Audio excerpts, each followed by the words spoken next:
Okay, so this is a good one. I am going to give you a couple of ways to do this, and one of them is going to be risky and one of them is going to be safe. Let's start with the safe ones first.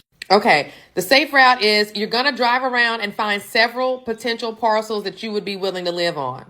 You're going to have to get from behind the computer, get out, start driving around. Hopefully you're in the area that you want to live in and can go turn some corners on the weekend to see what's out there. Remember, you want infrastructure already in place. We're not buying any raw land, folks.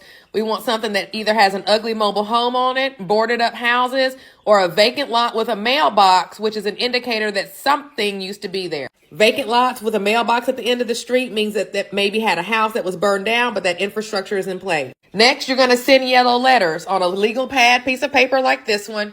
You're going to use a first class stamp and a handwritten envelope. And if you haven't seen my video on the yellow letter or looked up yellow letter, Ron LeGrand, don't deter from what they say to do in that. Just do it just that same way. Hi, my name is Monica, and I want to buy your property at 123 ABC Street, and then put your telephone number.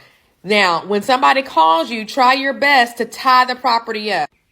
That's real estate speak for get it under contract, put an earnest money deposit down, make the property yours.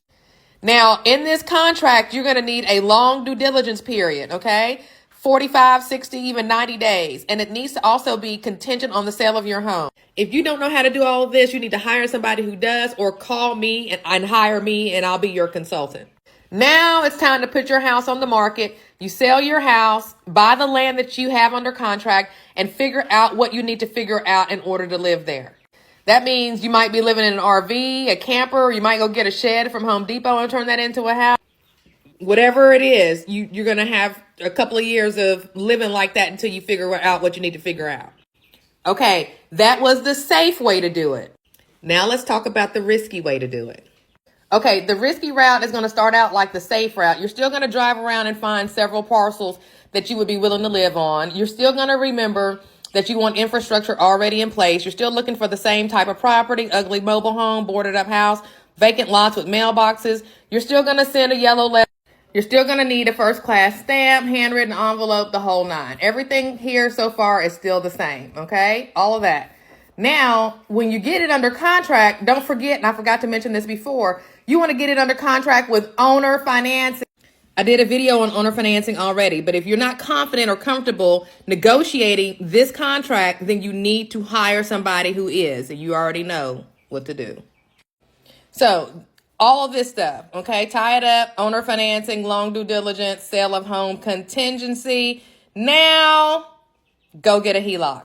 This is the difference. This is the risky part because you're about to go get another bill. As soon as you get a home equity line of credit, that's another bill on your house. That's the equivalent of a second mortgage, second lien on your property.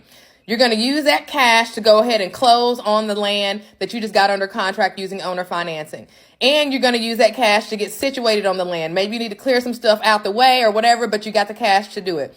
Now you go put your house on the market. This is risky because you're putting your house on the market after you've already gotten a home equity line of credit. You created a second bill. Now you got to hope and pray that your house sells.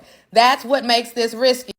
Big risk means big reward, okay? But if you're not able to take the risk, don't.